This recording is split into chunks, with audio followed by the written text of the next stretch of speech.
종합부동산세가 전면 개편됩니다.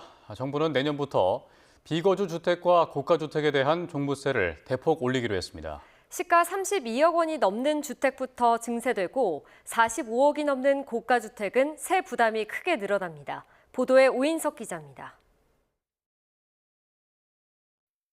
정부가 종합부동산세를 전면 손질했습니다. 기본공제와 공정시장 가액 비율이 바뀌고 세부담 상한제, 여기에 세율까지 전 분야가 내년부터 개편됩니다. 거주 1세대 1주택자의 세 부담은 줄이고 비거주 주택자와 고가 주택자의 종부세 부담은 늘리는 게 핵심입니다.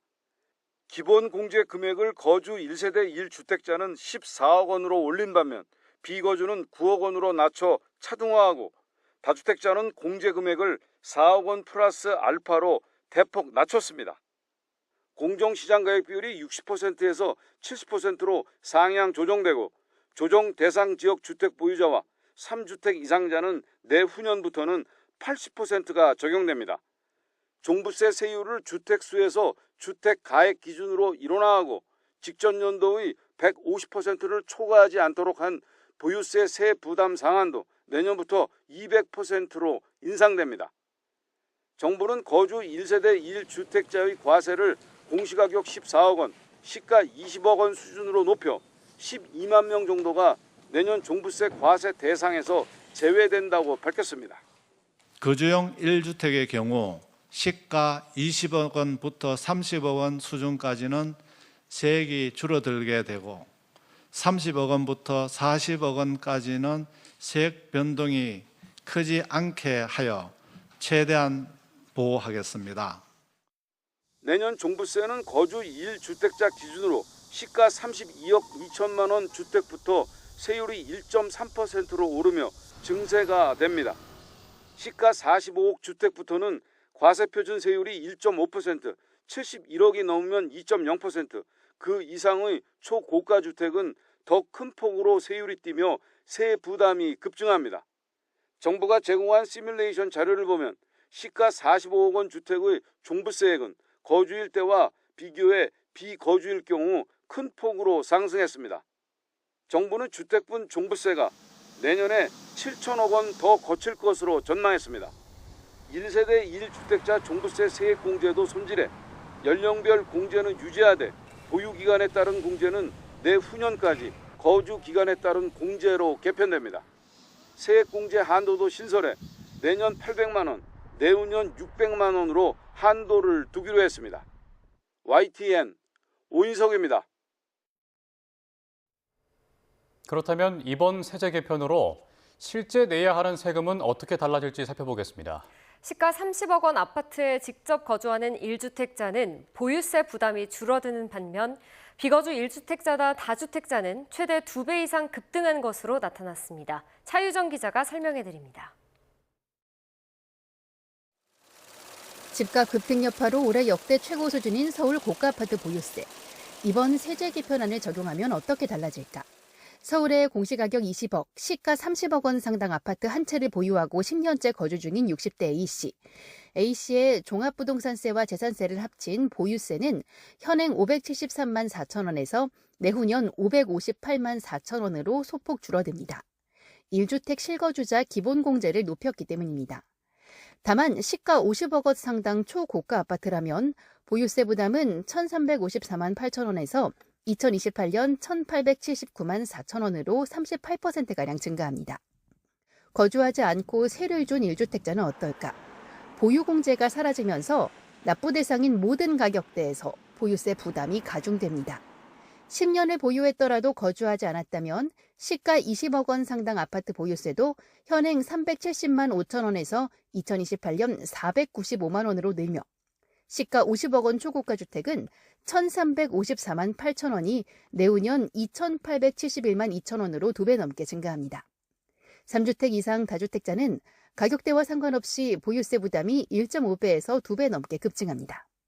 거주하지 않는 주택, 그다음에 다주택에 대해서는 보유세를 정상화하고 있거든요. 그래서 거주용이 아닌 다주택 용도로 이거를 취득한다 이렇게 할 때는 상당히 부담이 많이 생기기 때문에. 강남권 주요 아파트 보유세는 얼마나 오를까? 내년 공시가격 상승률을 올해의 절반 수준으로 잡고 세액공제가 없는 경우를 가정하면 서울 서초구 반포자이 9평 아파트는 보유세가 올해 1,809만 원에서 내년도 2,763만 원으로 늘어나는 것으로 계산됐습니다. 비거주자의 경우 잠실 주공 82제곱미터 아파트 보유세는 현재 1,257만 원에서 내년 2,520만 원으로 2배가 껑충 뜁니다. 비거주와 다주택, 초고가주택의 보유세 부담이 상당히 가파르게 오르면서 집주인들의 셈법도 복잡해질 것으로 보입니다. YTN 차유정입니다. 정부는 주택 양도세와 종부세를 실거주 중심으로 개편하면서 부득이한 사유로 비거주한 기간을 최장 3년만 인정하겠다고 밝혔습니다. 재정경제부는 올해 세법 개정안에서 1년 이상 계속해서 거주 중인 주택에서 부득이한 사유로 다른 시군으로 주거를 옮긴 경우 이로 인한 비거주 기간을 최장 3년 거주 기간으로 인정하겠다고 밝혔습니다. 부득이한 사유는 직장 변경이나 전근, 1년 이상 치료나 요양이 필요한 질병, 학교 폭력 피해에 따른 전학, 고등학교나 대학교 취학, 취학이나 전근에 따른 해외 체류, 부모 봉양 등을 사례로 들었습니다.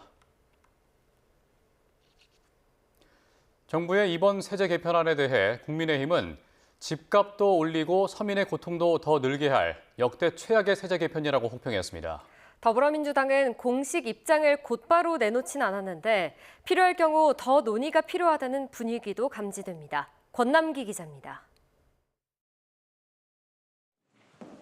국민의힘은 정부가 부동산 보유세와 거래세를 모두 올렸다며 민간 임대주택 시장 위축 등의 공급만 줄고 집값은 더 뛸 거라고 비판했습니다. 실제로 문재인 정부 시절 세금 올릴 때마다 전월세도 덩달아 뛰었다며 집주인들이 부담을 세입자들에게 떠넘길 거라고 지적했습니다. 장기 보유 공제 혜택 기준을 보유에서 거주로 바꾼 것엔 거주 입증은 1세대 1주택자의 거주 이전 자유를 억압한 셈이라고 꼬집었습니다. 대통령께서 잘못 알고 계십니다. 시장 이기는 정부 없고 국민 이기는 정부 없습니다. 그동안 신경 쓰지 않아도 법으로 보장돼 혜택받던 지원책들을 없애버렸다는 분석도 나왔습니다. 세금을 깎아주거나 걷지 않던 각종 공제 241개 가운데 20개를 없애고 17개는 정부의 직접 지원 방식으로 바꿨다며 혼인세액 공제 등은 폐지하면서도 대체 지원책이 없고 취약전 아동교육비 세액 공제 등은 지원 범위가 쪼그라들었다고 주장했습니다. 직접 지원을 늘린 건 정권이 생색내기할 복선을 만든 거 아니냐는 의혹도 제기됐습니다. 세금 감면 안 해주고 정부가 더 걷어서 나눠주면서 인심 쓰고 표를 사겠다는 제스처, 이 이상 이하도 아니다 이렇게 보고 있습니다. 국민의힘은 이번 세제 개편은 3조 4천억 원을 더 걷는 사실상 증세라며 반도체 호황 역대 최대 초과세수에도 민생에 부담만 안긴 역대 최악의 세제 개편이라고 평가했습니다. 더불어민주당은 즉각적인 반응을 내놓지는 않았지만 일부에선 조심스러운 분위기도 감지됩니다. 민주당 소속 국회 재경위 관계자는 아직은 정부의 아니라고 강조했습니다. 그러면서 양도소득세 등은 소득 감면 혜택이 강했던 부분을 정상화하는 차원이 있다면서도 종부세 등에선 추가로 토론할 부분이 있을 거라고 말했습니다. 정부 여당이 9월 초 열리는 정기국회 시작 전에 관련 입법을 마무리할 것으로 보이는 가운데 부동산 세제 등을 둘러싼 정치권 공방 역시 더욱 뜨거워질 전망입니다. YTN 권남기입니다.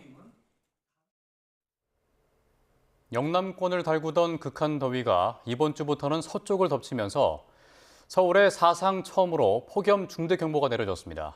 태풍 돌핀의 영향으로 뜨거운 동풍이 불어왔기 때문인데 이번 주 수도권과 호남 등 서쪽 지역은 갈수록 더 더워집니다. 고한석 기자입니다. 직사광선 아래 공원은 텅 비었습니다. 몇몇 시민이 운동 나왔지만 그늘에서 땀 식히기 바쁩니다. 수도권 공사 현장은 폭염에 작업을 멈췄습니다. 경남 양산과 부산 등 영남권을 달구던 폭염이 서쪽으로 넘어왔습니다. 최고 기온 분포도입니다. 붉은색이 35도 이상 짙을수록 더 뜨겁습니다. 영남권의 붉은색이 유난했던 일요일. 그런데 하루 뒤 수도권과 호남의 붉은색이 눈에 띄게 강해지고 넓어졌습니다. 서울의 공식 최고 기온은 올해 최고인 36.7도까지 올랐습니다.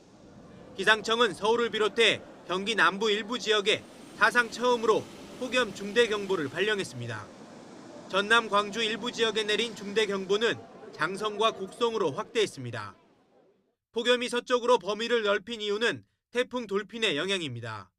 현재 일본 남동쪽 해상까지 접근해 있습니다. 태풍 돌핀은 시계 반대 방향으로 돌면서 동풍을 일으킵니다. 동풍이 한반도로 들어오면 산맥을 넘으면서 더 뜨거워집니다. 팬현상으로 만들어진 열풍이 서쪽을 덮치는 겁니다. 영남권은 기온이 상대적으로 조금 내려가면서 열흘 만에 폭염 중대경보가 경보로 바뀌었지만 40도에 육박하는 숨막히는 더위는 여전합니다. 동서를 가리지 않는 폭염은 멈출 줄을 모릅니다. 4일 화요일 고기압 영향권에서 맑은 가운데 동풍이 산맥을 넘으면서 지형 효과가 더해지는 서쪽 지역을 중심으로도 낮 기온이 37도 이상으로 오르는 곳이 있겠습니다. 태풍 돌핀은 주말 이후 중국 남부에 상륙할 것으로 보입니다. 한반도로 접근할수록 기후위기로 뜨거워진 북태평양의 열기를 밀어올려 더 더워지게 됩니다. YTN 고한석입니다. 그동안 가장 더웠던 곳 데프리카 대구의 낮 기온이 84년 만에 가장 높게 올랐습니다. 관측사상 최고 기온을 기록한 양산은 기온이 40도 아래로 내려갔지만 경남에서는 5개 지역이 동시에 40도를 웃돌았습니다. 이정미 기자가 보도합니다. 경남 양산의 가장 뜨거운 지역에 자리를 내준 데프리카 대구. 기온이 계속 오르더니 올해 최고 기온 39.6도를 기록했습니다. 지난 1942년에 40도, 39.7도에 이은 역대 공동 3위로 84년 만에 가장 높은 기온입니다. 올여름 경남 양산은 그야말로 가마솥이었습니다. 닷새 연속 기온이 40도를 넘었고 지난 휴일엔 무려 42도를 돌파했습니다. 기상 관측사상 유례없는 고온이었습니다. 그렇게 뜨거웠던 양산이 39.4도로 주춤하자 이번엔 다른 지역이 앞다퉈 40도를 넘어섰습니다. 밀양은 41도를 기록했고 의령과 함양, 합천, 거창까지 무려 5곳의 기온이 동시에 40도를 웃돌았습니다. 이제 그 한계를 넘었다는 얘기죠. 기후변화, 지구온난화 영향도 있을 것이고 태풍으로부터 들어오는 그 동풍 기류가 더 뜨거워지는 그런 영향도 있고. 과거엔 수십 년에 한 번 나오기도 힘들었던 40도 안팎의 극한 폭염. 기후변화로 폭염 강도와 지속기간이 길어지면서 역대급이라는 표현이 낯설지 않은 여름이 이어지고 있습니다. YTN 이정미입니다. 올여름 보고된 온열 질환 환자가 2,000명을 넘었습니다. 질병관리청은 어제 하루 전국에서 108명의 온열 질환자가 추가로 발생했다고 밝혔습니다. 환자 가운데 인천에서 응급실로 실려갔던 40대 남성은 숨졌습니다. 그제 기준 온열 질환자도 114명으로 당초 발표보다 늘었고 부산에서 80대 남성이 숨진 사실도 뒤늦게 확인돼 통계에 포함됐습니다. 이로써 올여름 누적 온열 질환자는 2,025명, 사망자는 16명을 기록했습니다. 중앙재난안전대책본부는 김광영 차장 주재로 폭염 대응 추진 상황 점검회의를 열고 취약계층 보호와 현장 안전관리를 통한 인명피해 최소화에 총력을 기울이기로 했습니다. 이를 위해 중대본은 국민들의 신속한 폭염 상황 대응을 위해 방송과 재난문자 등 가용한 매체를 활용해 폭염 상황과 국민 행동 요령을 반복적으로 안내하기로 했습니다. 또 취약계층 보호를 최우선 과제로 삼아 무더위 쉼터 등의 미비 사항을 즉시 보완하고 건설 현장 등에서는 충분한 휴식 시간을 보장하고 농업인의 무리한 야외 활동 자제를 적극적으로 안내하기로 했습니다. 오늘 저녁 8시쯤 경기도 김포시 풍무동 일대에 전기 공급이 끊겨 아파트 3천여 가구 주민들이 불편을 겪었습니다. 한국전력공사가 아파트별로 긴급 복구 작업에 나서 전기 공급은 1시간 안에 순차적으로 재개됐는데 주민 2명이 승강기 안에 갇혔다가 소방에 구조됐습니다. 한전은 폭염 속 전기 사용량이 급증해 수전 설비에 문제가 생겼을 가능성을 염두에 두고 정확한 정전 원인을 조사하고 있습니다. 기록적인 폭염이 이어지면서 수산시장 상인들의 시름이 깊어지고 있습니다. 생선을 신선하게 유지하는 데 드는 돈이 배로 뛰었다고 하는데요. 정작 손님은 줄었습니다. 표정우 기자가 현장에 다녀왔습니다. 두 손 가득 얼음을 퍼서 생선 위에 뿌리고 한 마리 한 마리 바쁘게 손질합니다. 고무장갑에 장화, 앞치마까지 어느새 얼굴과 목엔 붉은 땀방울이 맺힙니다. 진짜 찜통이 찜통. 사우나라고 보시면 돼요, 사우나. 지붕은 뜨거운 햇볕만 가려줄 뿐입니다. 오후 3시쯤 취재진이 시장 밖에서 측정한 기온은 38도, 습도는 55% 정도입니다. 이제 시장 안으로 들어가 측정해 보겠습니다. 기온은 바깥보다 조금 낮아졌지만 습도는 오히려 더 높게 나타났습니다. 선풍기 바람이라도 쐬고 싶지만 이마저도 쉽지 않습니다. 일하다 보면 선풍기를 못 틀어요. 이 얼음이 녹을까 봐. 그래서 땀 범벅으로 일하다가 어지럽고 머리 아플 때가 가끔 있습니다. 화로가 있는 수조의 기온을 낮추기 위해 종일 냉각기를 켜야 하고 생선에 뿌려둔 얼음은 금세 녹아 자주 갈아줘야 해 이용 부담도 커졌습니다. 2배 많이 쓰는 거예요. 그때 한 2개 쓰면 지금 4-5개 쓰니까. 연일 이어지는 폭염에 손님까지 줄어든 상황. 수산시장 상인들은 어느 때보다 힘겨운 여름을 보내고 있습니다. YTN 표정우입니다. 연일 이어지는 폭염으로 가축 폐사 피해가 커지면서 축산 농가의 걱정도 깊어가고 있습니다. 경기도에서는 축산과 환경 분야에서 오랜 경험을 쌓은 퇴직 공무원들이 농가를 직접 찾아 폭염 피해를 줄이는 데 힘을 보태고 있습니다. 최명신 기자가 보도합니다. 경기도 가평의 한 축사입니다. 연일 이어지는 폭염에 소들도 지친 기색이 역력합니다. 축산환경 매니저가 축사 곳곳을 둘러보며 안개 분무시설과 환기, 음용수 공급 상태까지 꼼꼼하게 점검합니다. 이 농가는 안개 분무시설을 사람이 직접 켜고 꺼야 해서 바쁜 시간엔 제때 가동하지 못하는 경우가 적지 않았습니다. 하지만 자동 타이머를 설치한 뒤엔 축사 온도를 일정하게 유지하면서 과도한 습기까지 막을 수 있게 됐습니다. 스프링클러라든가 이런 시설이 작동이 되고 있는지를 좀 중점적으로 보고 추가로 또 면역 증강제와 같은 폭염 시에만 먹이는 그런 비타민 제제도 급여를 하고 있는지 저희가 유심히 있게 보고 있습니다. 경기도가 운영하는 축산 환경 매니저는 모두 6명.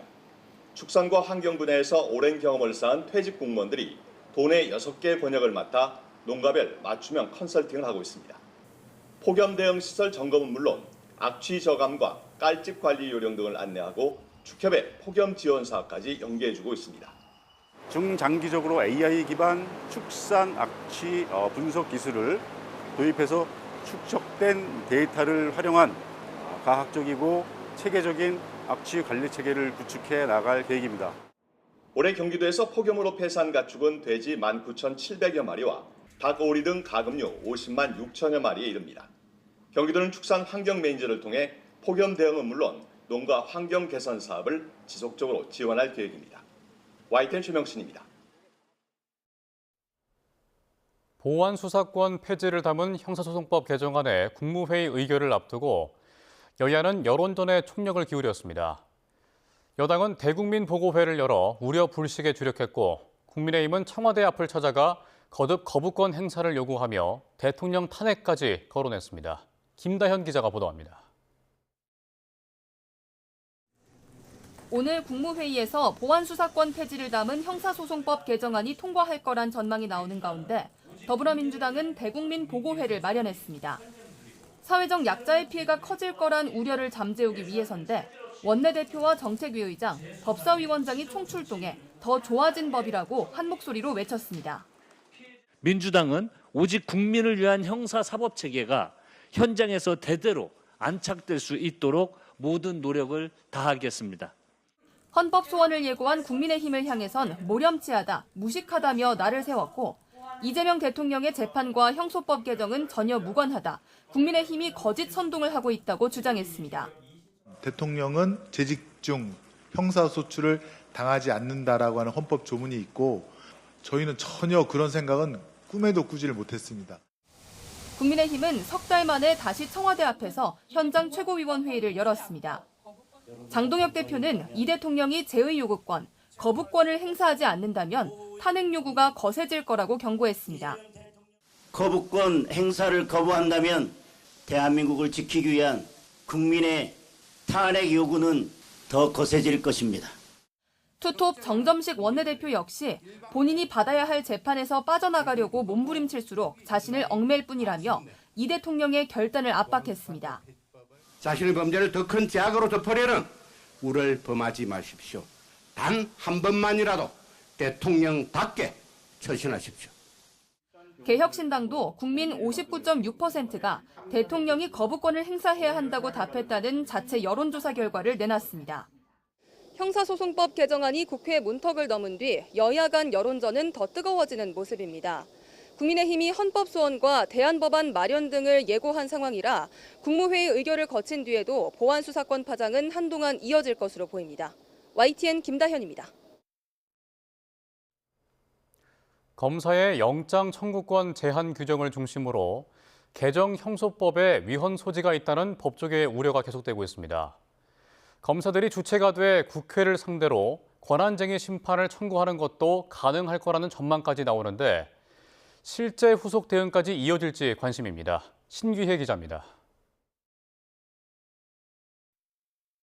헌법 제12조 3항과 제16조에서는 강제 수사는 검사가 신청한 영장에 의해 진행해야 한다고 규정합니다. 이에 따라 그간 형사소송법에서는 검사의 독자적인 영장 청구권을 인정해왔는데 개정법에서는 검사가 경찰 신청 없이는 영장을 청구할 수 없게 바뀌었습니다. 헌법상 영장 청구권이 수사권을 전제로 한다고 보는 법조인들은 개정법의 위헌 소지가 다분하다고 지적합니다. 헌법에 규정된 영장 청구권을 법률로 제한하고 또 그 전제인 수사권까지 법률로 폐지해버리는 게 논리상 맞지 않는다는 겁니다. 헌법상 권한의 범위를 조정하는 건 입법 정책의 문제라 하더라도요. 수사권 자체를 폐지하는 것은 그건 헌법상 권한을 형해하는 거거든요. 그러면서 검찰 또는 검사 개인이 주체가 돼 헌법재판소에 권한쟁의를 청구해야 하지 않겠느냐는 목소리도 조심스럽게 나오고 있습니다. 검찰 수사권과 관련한 헌법재판소에서의 분쟁이 없었던 일은 아닙니다. 검경 수사권 조정 당시 법무부와 검찰이 국회를 상대로 권한쟁의를 냈었는데 당시 헌재는 수사권 조정은 입법자가 결정할 사항이고 헌법상 영장 청구권을 수사권의 논리적 연결고리로 삼는 것도 적절치 않다며 각하했습니다. 전문가들은 이번 형소법 개정안은 수사권 범위를 조정하는 데 그치지 않고 폐지하는 데 초점을 맞춘 만큼 그때와 다른 결론이 나올 가능성이 있다고 전망합니다. 지금은 이제 검사 제도 자체에 대한 근간이 바뀐 거기 때문에 심판 대상 자체가 조금 바뀌는 거고 더 넓어지는 거죠. 거기서 이미 판단이 끝난 문제다. 이렇게 볼 문제는 아니다라고 저는 생각을 해요. 다만 아직 개정법과 관련해 실제로 접수된 권한쟁의는 없습니다. 검찰 조직 차원에서 공식적으로 권한쟁의에 나설 가능성은 거의 없다는 관측이 나오는 가운데 검찰 내부에서 개인 단위로라도 후속 대응에 나서는 상황이 생길지 주목됩니다. YTN 신계입니다. 법무부는 형소법 개정으로 검찰 인력 상당수가 유휴 인력이 돼 비효율이 생길 수 있다는 일각의 우려에 대해 사실이 아니라고 반박했습니다. 법무부는 언론 공지를 통해 공소청 출범 뒤에도 소추기관이 차질 없이 운영될 수 있도록 기능별 인력 개편과 재배치안을 마련해 유관 부처와 협의하고 있다며 이같이 밝혔습니다. 또 보안수사 요구 제도의 강화와 사실관계 확인 절차 신설, 수사기관과의 협력 강화 등 변화된 형사사법 절차에서는 검사와 공소청 직원이 반드시 필요하다고 강조했습니다. 검사의 보안수사권 폐지를 담은 형소법 개정안이 국회를 통과한 가운데 경찰이 전국지휘부 회의를 열고 후속 대책을 논의합니다. 유재성 경찰청장 직무대행은 오늘 형소법 개정 관련 전국경찰지휘부 화상회의를 개최합니다. 회의에서는 새로운 법률 시행에 대비한 수사 인력 운영과 사건 처리 체계 정비, 검사와의 업무 협력 방안 등 실무적인 과제에 대한 논의가 이루어질 것으로 보입니다. 지난 국회의원 총선거에서 투표소 2곳의 투표자 수가 똑같이 증가하는 이른바 쌍둥이 패턴이 있었던 것으로 나타났습니다. 국민의힘은 고의 조작이라며 어떠한 조작도 가능했을 거라 지적했는데 민주당은 국정조사와 특검을 통해 규명하겠지만 부정선거로 낸 선을 그었습니다. 박희재 기자가 보도합니다. 지난 2024년 총선 당일 중앙선거관리위원회가 공개한 서울 지역 실시간 투표율입니다. 이 시각 서울 투표율입니다. 그런데 당시 선관위 내부 기록상 전국 투표소 159곳에서 시간대별로 투표자 수가 실제와 다르게 입력된 정황이 있다는 분석이 국민의힘에서 제기됐습니다. 대표적인 패턴이 쌍둥이 투표자 수입니다. 서울 은평구 불광일동 일부 투표소들의 시간대별 투표자 수 증가분을 보면 두 투표소를 한 세트로 모두 4쌍이 동일한 숫자로 나타났습니다. 다른 투표소에서는 몇 시간 동안 증가분이 반복된 패턴을 보이거나 매 시간 같은 경우도 있었습니다. 국민의힘 주진우 의원은 투표자 수 허위 입력이 가능하다는 건 어떤 조작도 가능하다는 뜻이라면서 득표자 수까지 전수조사해야 한다고 목소리를 높였습니다. 만약 합수본이 서버 추가 압수수색, 관련자 구속에 나서지 않는다면 저는 직접 선관위의 범죄 혐의자들을 고발하고 6.3 지방선거에선 중앙선관위가 잘못 입력한 투표자 수를 정정하는 대신 다른 수치를 입력하라는 지침을 내려보는 사례도 있었습니다. 충북 진천과 경기 김포 지역 사례로 중앙선관위는 특정 지역만 수정하면 외부에서 의혹 제기가 나올 수 있기 때문이라는 사유를 당시에 고려한 거로 파악됐습니다. 이와 관련해 선관위는 합수본 수사 단계인 만큼 입장을 밝힐 수 없다는 답을 내놨습니다. 더불어민주당은 국정조사, 특검이란 법 테두리 안에서 선관위 비리를 파헤치겠지만 부정선거는 음모론이라 일축하면서 국민의힘 주장에 각을 세웠습니다. 투표지 사태 국정조사 특위는 이런 내용을 다룰 3차 청문회를 오는 10일에 진행하겠다는 계획입니다. 다만 조사 범위를 6.3 지방선거 사전투표와 지난 대선, 총선으로 넓힐지를 두고 여야 신경전은 이어질 것으로 보입니다. YTN 박희재입니다. 중앙선거관리위원회는 6.3 지방선거와 국회의원 재보궐선거 비용 보전액 등으로 모두 3,720억여 원을 지급했다고 밝혔습니다. 이는 각 후보자와 정당이 청구한 금액 4,080억 원 가운데 478억 원을 감액한 수치입니다. 이번 지방선거에서 선거 비용을 보전받는 지역구 후보자는 모두 5,480여 명이며 국회의원 재보궐선거는 전체 후보자 47명 가운데 31명이 비용을 보전받게 됐습니다. 더불어민주당 전당대회 첫 주차 순회 경선에서 정청래, 김민석 후보가 초박빙의 접전 양상을 보이면서 치열한 선거전이 이어지고 있습니다. 상대 후보를 향한 거센 공방은 물론이고 선거 구도에서 주도권을 지려는 수싸움도 본격화되고 있습니다. 임성재 기자의 보도입니다.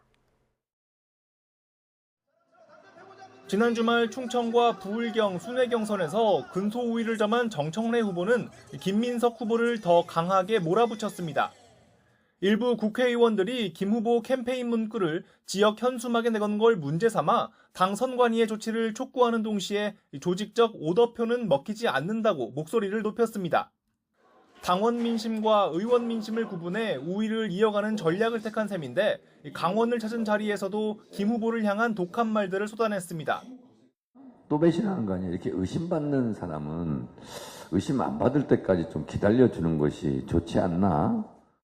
김민석 후보는 당 강세 지역인 전북에서 새만금 9조 원 투자 등 지역 발전 동력을 끌어낸 장본인이 본인이란 점을 부각했습니다. 이재명 정부 첫 국무총리란 프리미엄을 적극 활용한 건데 중간중간 정청래 후보를 향한 견제구도 빠뜨리지 않았습니다. 명청대전이라고 불려지는 그러한 갈등이 있었기 때문에 만약 이 갈등이 4년 동안 계속되면 정부의 방향은 흔들리고 대통령은 흔들리고 보다 선명한 공세는 친명계 최고위원들의 목, 대통령을 팔아 거짓말을 했다, 당대표 자격이 없다 등 정 후보를 직격했습니다.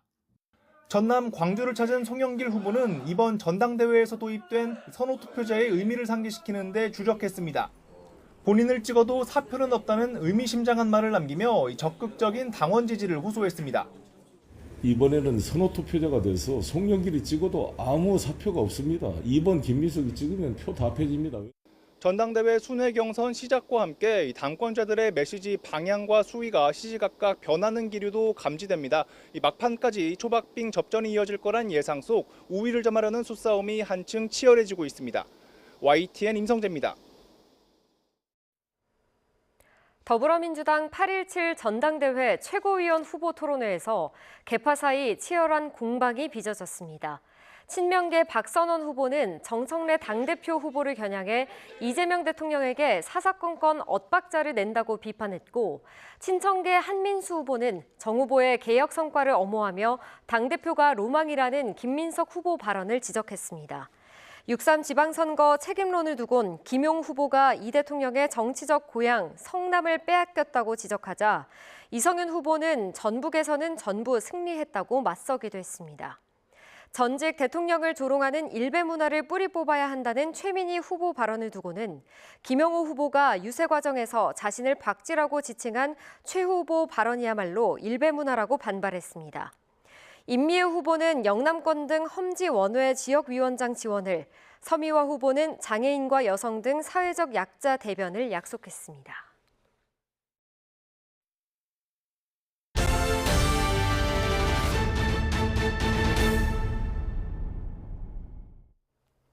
국방부가 빈총 경계 논란에 미 무인기 5인 소동까지 터진 육군 1군단장을 직무 배제했습니다. 무인기 소동 1차 조사 결과도 나왔는데 결과적으로는 한미 실무자의 소통상 오류가 촉발한 사태라는 설명입니다. 강민경 기자가 보도합니다. 국방부가 서부전선을 관할하는 한기성 중장, 현 육군 제1군단장을 직무 배제했습니다. 1군단 관련 사안에 따른 조처라고 설명했는데 지난달 불거진 이른바 최전방 빈총 경계 논란에 책임을 물었다는 해석이 나옵니다. 1군단은 올해 상반기부터 군 단장 재량으로 최전방 소초에서 중화기에 실탄을 장착하지 않고 경계 작전을 해왔던 걸로 확인됐습니다.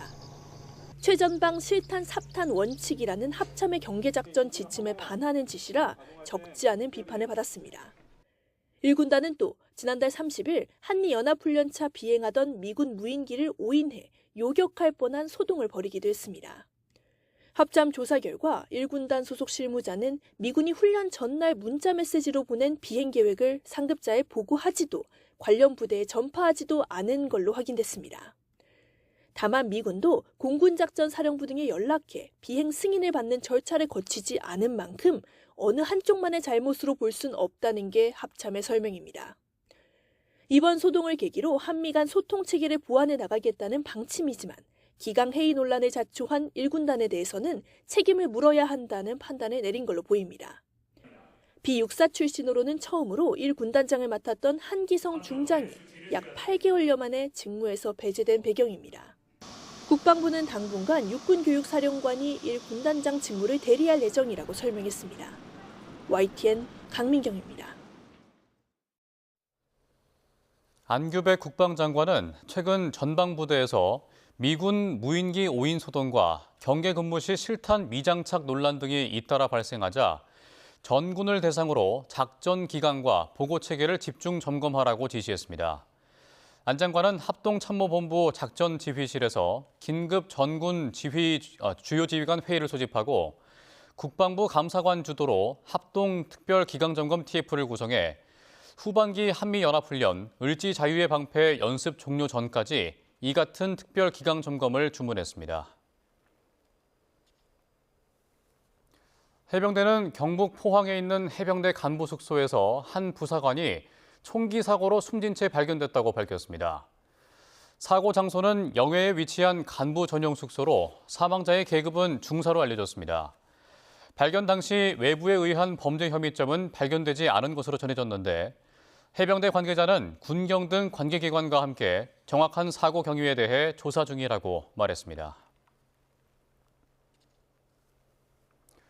오는 9월 퇴임하는 이흥구 대법관의 뒤를 이을 후보가 오늘 서너 명으로 추려집니다. 지난 3월 먼저 퇴임한 노태학 전 대법관의 후임이 넉 달 넘게 정해지지 않고 있는 상황에서 이 대법관의 후임 추천이 해결의 실마리가 될지 주목됩니다. 유소현 기자입니다. 오늘 이흥구 대법관의 후임 후보를 추려내기 위한 대법관 후보추천위원회가 열립니다. 오후 2시 반 조희대 대법원장과의 접견 이후 정식 회의는 3시부터 시작돼 저녁쯤 결과가 나올 전망입니다. 이번 피청거인 가운데 심사에 동의한 인물은 모두 28명으로 앞서 노태학 전 대법관 후임 후보로 추천됐던 손봉기 대구지법 부장판사도 포함됐습니다. 후보 추천위는 제청 인원 3배수 이상의 후보자를 추천하게 돼 있습니다. 통상 3명에서 4명의 후보자를 추천하는데 손 부장판사의 이름이 다시 한번 명단에 오를지도 관심입니다. 앞서 노 전 대법관 퇴임을 앞두고 구성됐던 대법관 후보 추천위는 지난 1월 4명의 후보를 추천했지만 반년 넘게 조희대 대법원장의 제청이 이루어지지 않고 있습니다. 제청 절차는 협의 절차인데 협의가 잘 안 되고 있는 것 같습니다. 청와대와 대법원 사이 견해 차이가 있는 거로 알려졌는데 대법원은 틈틈이 청와대와 협의를 시도해왔지만 쉽게 이견이 좁혀지지 않았던 거로 전해집니다. 김민석 전 국무총리는 대법관 제청 미루기는 조 대법원장의 직무유기라며 탄핵까지 언급하는 등 압박에 나서기도 했습니다. 대법관 정원 14명 가운데 노 전 대법관은 지난 3월 퇴임했고 노경필 대법관도 지난달 법원 행정처장에 임명되며 재판부를 떠났습니다. 다음 달 이흥구 대법관이 퇴임하기 전까지 후임이 임명되지 않으면 대법원 전원합의체는 대법관 2명이 공석인 채로 운영돼야 합니다.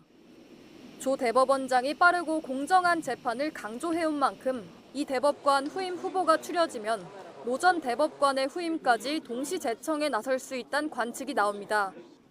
이 대법관 후임 인선이 약 5달째 공석인 노 전 대법관의 후임자 문제 해결을 위한 물꼬가 될지 주목됩니다. YTN 유서연입니다. 경기 고양시 일산에서 달리던 차가 변압기를 들이받아 일대 전기 공급이 끊겼습니다. 무더위 속에 상점들은 영업에 차질을 빚었습니다. 사건 사고 소식 최승훈 기자가 보도합니다. 차량 앞부분이 형체를 알아볼 수 없이 찌그러졌고 떨어져 나간 변압기는 안이 훤히 들여다 보입니다.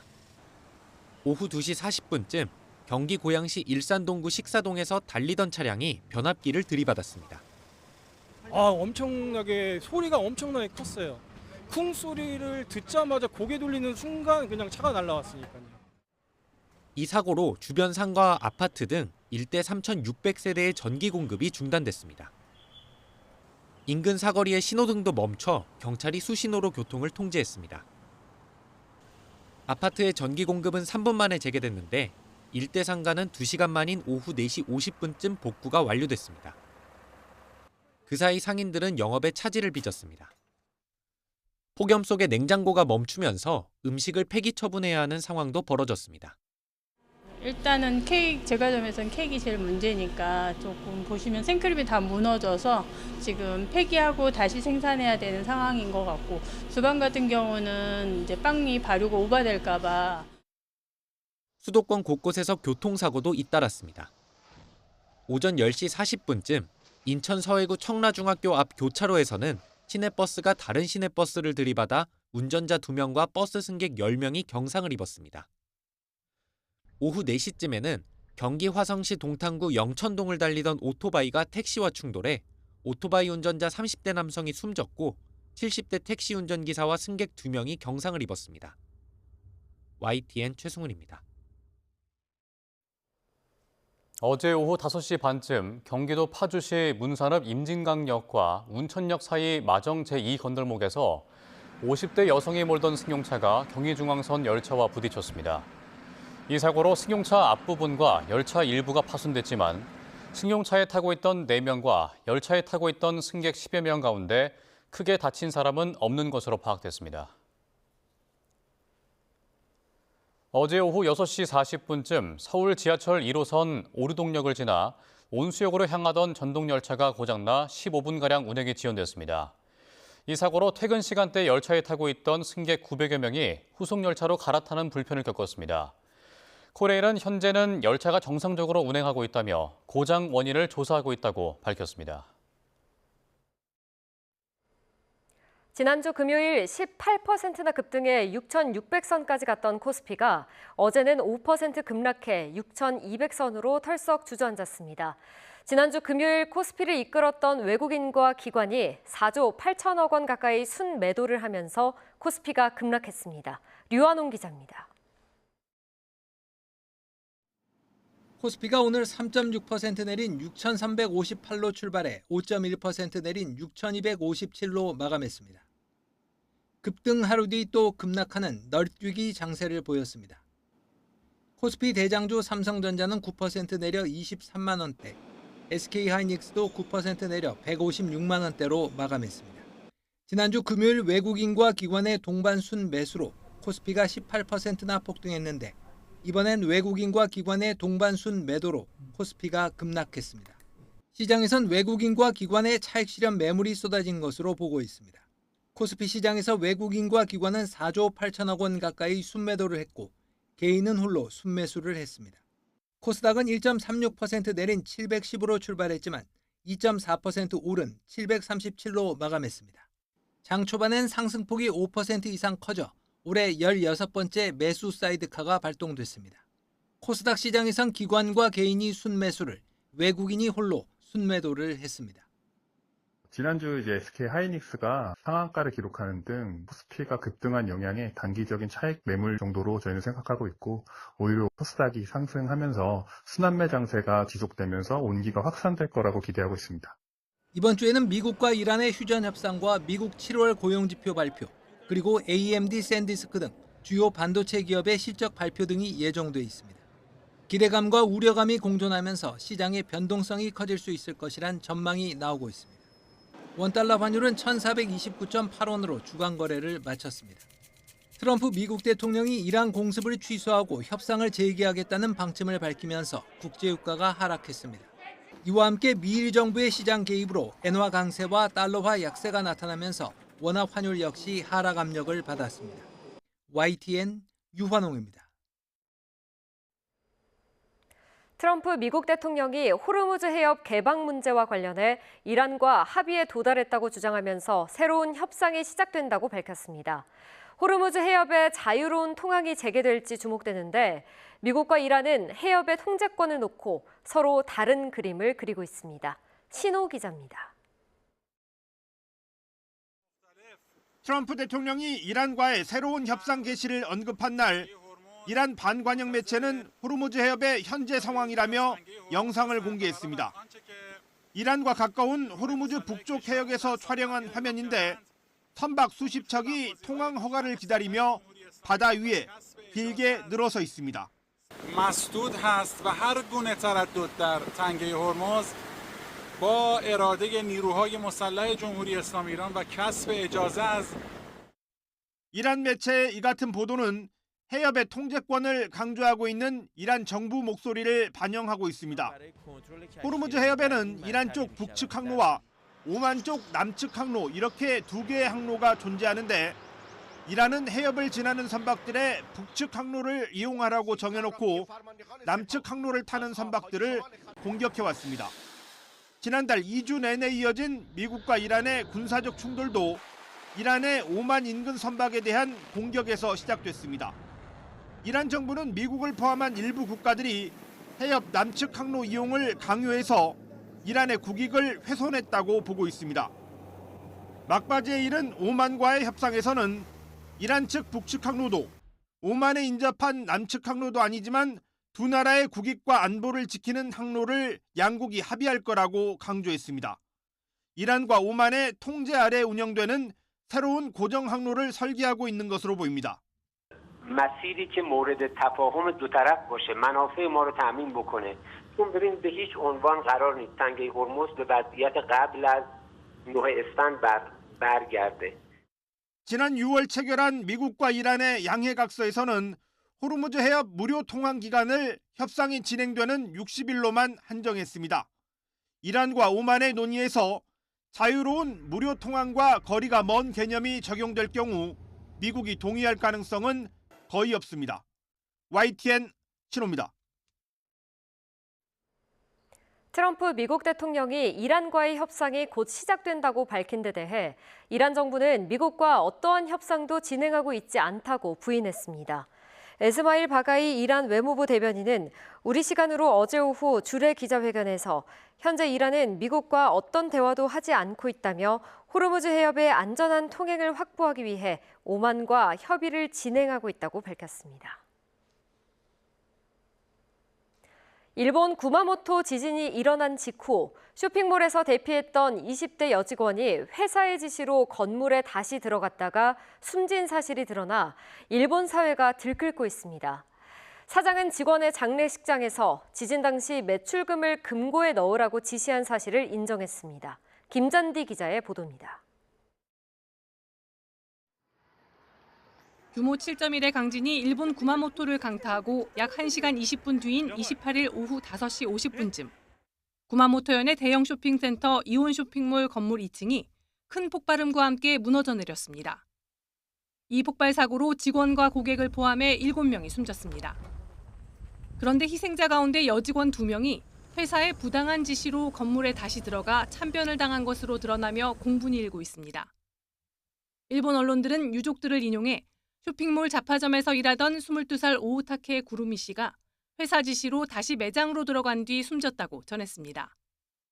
지진으로 대피했지만 회사가 매출금을 금고에 넣으라고 해서 매장으로 다시 돌아가야 한다고 말했다는 겁니다. 오우타케 씨와 다른 직원 1명이 건물로 다시 들어간 지 5분 만에 쇼핑몰은 폭발했고 다음 날 매장 인근에서 이들은 숨진 채 발견됐습니다. 사측은 어제 오우타케 씨의 장례식장의 모습을 드러내 유족들에게 사과했습니다. 현지 언론은 사장에게 지시받은 점장이 직원들에게 다시 들어갈 수 있으면 매출금을 금고에 넣어두라고 전달했다고 보도했습니다. 앞서 이온 쇼핑몰 측은 대피 후에는 건물 내부로 들어가지 않는 것이 지침이라며 사과했습니다. このような結果を招くことを深くお詫び申し上げます。 안전수칙을 무시하고 돈부터 챙기라는 무리한 지시가 무고한 청년을 죽음으로 내몰았다는 비난이 쏟아지고 있습니다. YTN 김잔디입니다.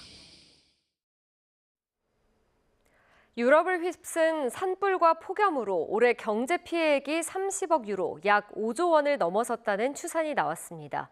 파이낸셜 타임스는 자체 데이터 분석 결과 산불 폭염 피해가 가장 컸던 프랑스와 스페인, 포르투갈, 그리스, 루마니아 등 5개국의 피해액이 31억 유로에 이른 것으로 나타나 유럽연합 집행위원회의 추정치인 25억 유로를 크게 웃돌았다고 3일 보도했습니다.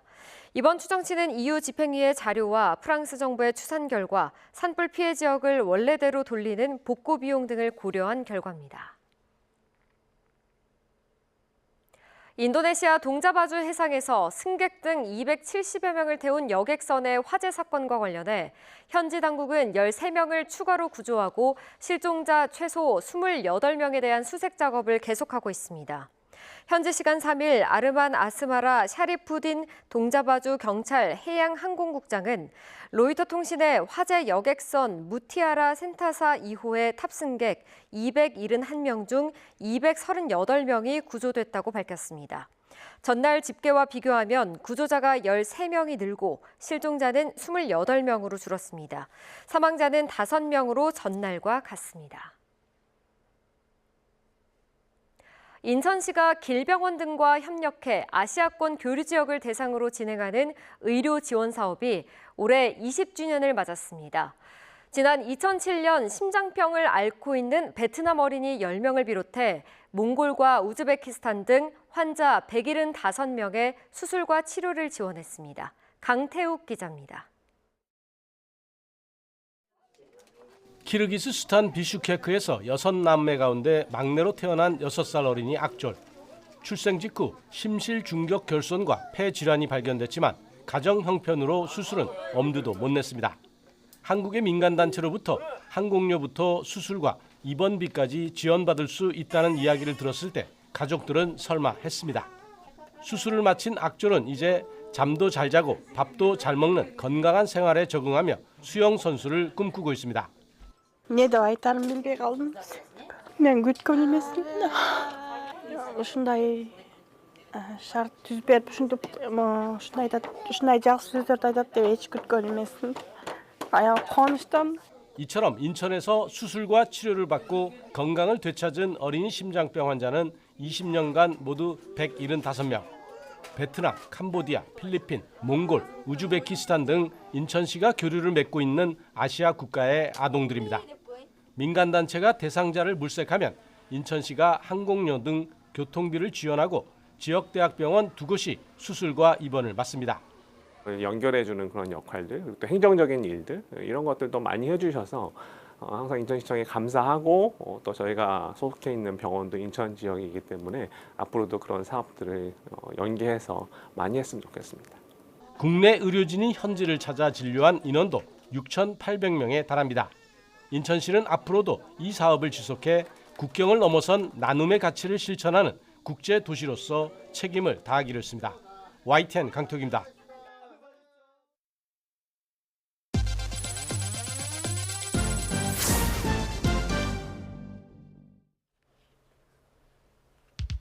정의선 현대차그룹 회장이 현대차 튀르키예 공장을 찾아 유럽 전략 차종인 아이오닉3의 양산 품질을 점검했습니다. 현대차는 정 회장이 현지 시각 지난달 30일 튀르키예의 항구 도시 이즈미트 현대차 공장에서 아이오닉3 생산 라인을 둘러보고 임직원들과 함께 현지 생산과 판매 전략을 논의했다고 밝혔습니다. 대한상공회의소가 첫 국산 자동차인 현대포니 양산 현장과 포항제철소 1고로 출선 등 우리 경제 성장의 역사적 현장을 체험할 수 있는 캠페인을 진행합니다. 대한상공회의소는 생성형 인공지능 기술을 활용해 청년 세대가 한국 경제 성장의 역사적 현장을 체험할 수 있도록 하는 인터랙티브 캠페인 그날의 현장 속으로 숲을 1고를 오늘부터 시작한다고 밝혔습니다. 대한항공은 일본 구마모토현 지진 이재민을 위한 긴급 구호 물품으로 1.5리터 생수 1,000상자 등 총 12,000병을 지원했다고 밝혔습니다. 이들 물품은 지난 1일 오후 인천공항발 기타 큐슈행 KE557편 화물기로 수송됐으며 기타 큐슈 공항에서는 구마모토현 지진 피해 지역까지 육로로 전달돼 이재민들의 식수로 사용되고 있습니다. 롯데마트가 베트남 북부 박장시에 17호점을 열고 북부 시장 공략을 본격화했습니다. 이번 박장점은 하노이 외곽 지역으로 출점 범위를 넓힌 첫 사례로 롯데마트는 앞으로도 베트남 주요 거점 도시를 중심으로 점포망을 확대할 계획입니다. 교보생명 주최로 지난 한 달간 전국에서 치러진 교보생명컵 제42회 꿈나무체육대회가 막을 내렸습니다. 이번 대회에는 5천여 명의 체육 꿈나무들이 참가해 체조와 육상, 유도와 테니스, 빙상과 탁구, 수영 등 7개 종목에서 실력과 기량을 선보였습니다.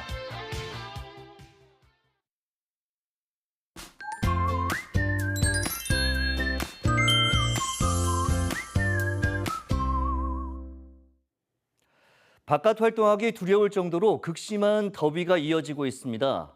사람 체온을 웃도는 날씨에 온열 질환자도 속출하고 있는데요. 대부분 지역에 폭염특보가, 서울 등 일부 수도권과 전남, 광주에 폭염 중대경보가 내려진 가운데 오늘도 아침까지 서울 기온이 27도, 대전 25도, 부산 26도 이상을 유지하면서 열대야나 초열대야에 버금가는 더위가 나타나겠고, 한낮에는 서울 38도, 하남 39도, 광주 38도까지 오르는 등 서울 등 수도권에서는 하루 만에 또다시 올해 최고 기온을 경신하겠습니다. 한낮에는 되도록 바깥 활동을 자제하고 목이 마르지 않더라도 틈틈이 수분을 섭취해 주시기 바랍니다. 또 대체로 맑겠지만 영동부와 경북 북부 동해안에는 낮까지 빗방울이 조금 떨어지겠고, 경기 남부와 충청 이남 곳곳에는 오후 한때 돌풍과 벼락을 동반한 소나기가 쏟아지겠습니다. 이번 주 내내 대체로 맑은 가운데 밤낮을 가리지 않는 심한 더위가 계속될 전망입니다. 날씨 정보였습니다. 이상으로 YTN24 마칩니다. 시청해주신 여러분 고맙습니다.